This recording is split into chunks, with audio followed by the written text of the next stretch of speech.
What is up, everybody? Welcome back to RacingDudes.com. And hey, welcome back to 2023, or maybe not welcome back to, but welcome to 2023. That's right, our first race preview for 2023. And it is a Kentucky Derby prep race, and it's at Oaklawn Park, the home track of the Racing Dudes. So that is very exciting that we are back at Oaklawn. Obviously, we've been there for about a month now, but we are back to the Kentucky Derby Trail, which is what Oaklawn is definitely famous for. So as I ramble on, let's talk about the race. It's January 1st. Like I said, race 8 on the card on Sunday at Oaklawn Park, the Smarty Jones Stakes, going 1 mile, $250,000 purse for the newly turned 3-year-olds. All those 2-year-olds automatically turn 3 on January 1st. So happy birthday to all the horses as well. All right, field of 8 here, and it has a horse that I am very excited about, a horse I have been very high on, and that is the horse all the way to the outside, the number 8, Victory Formation. This horse is 2 for 2 for Brad Cox. Has been very good. Broke the maiden at Keeneland on debut by 4 3/4 length.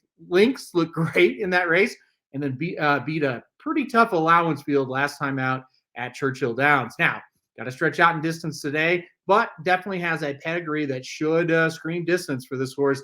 The longer, the better it should be for Victory Formation. When you look at his pedigree, you would not think the horse could win actually at 6 furlongs and 6.5 furlongs like he has. So pretty impressed with that, with this horse. Really think he's going to run well today. And the big kicker of everything, Flavey and Pratt jumps aboard today. Luis Saez rode the horse the first 2 races, which he was on the Kentucky circuit at the time. Now we come to Oaklawn. Luis Saez isn't here, obviously. This is not his normal circuit. It's not Flavey Pratt's normal circuit either, but Brad Cox calls him up and says, hey, you want to come ride the horse? And Flavey says, yes. I think it's a good sign. So I do like the number 8 Victory Formation quite a bit in this spot. I think he's going to be really interesting. Probably going to be a short price, though, but we'll see if he can improve going 2 turns for the first time. He looks very good so far. All right. But listen, it's Oaklawn. It's a 3-year-olds. You can see upsets a lot. And listen, it's 3-year-old season right now. It just get kicked off. These horses can improve just out of nowhere.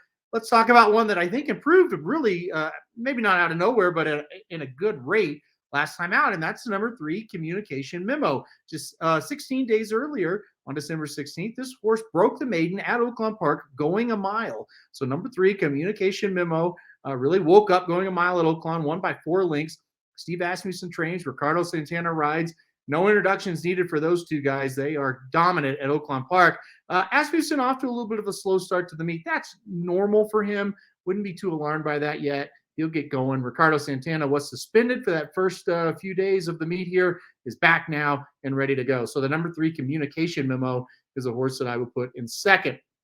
I'll go to a pair of Kenny McPeak runners for that 3rd and 4th spot, and you can kind of flip them and do whatever you want with them as far as what you want to play in 3rd and 4th. But the number 5, 10 days later, and the number 6, Dennington, seem like McPeak runners that are going to improve as the season goes along here. Seems like one of them might hit the board. One of them might actually upset a field at some point.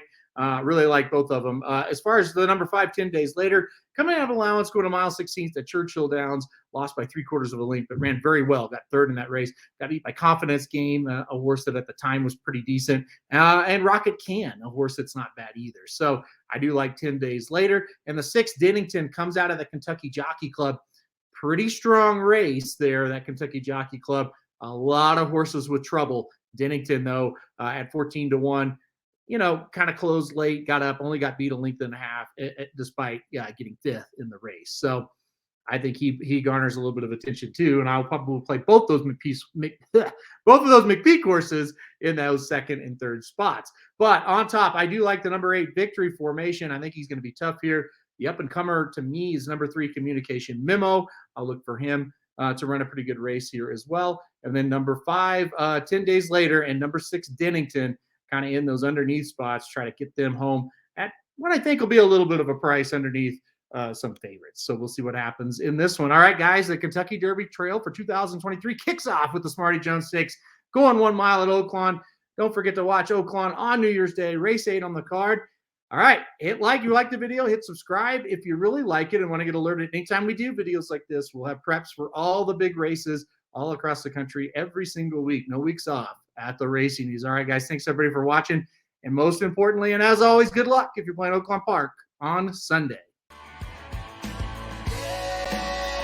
RacingDudes.com is your home for the best free picks for every race, every track across the country. We're ramping up for the 2023 Kentucky Derby, and we want you to join us in the fun. Subscribe to Racing Dude's YouTube channel and click the notification bell so you never miss a single video. Want to make money betting horses? Bet with the Racing Dudes.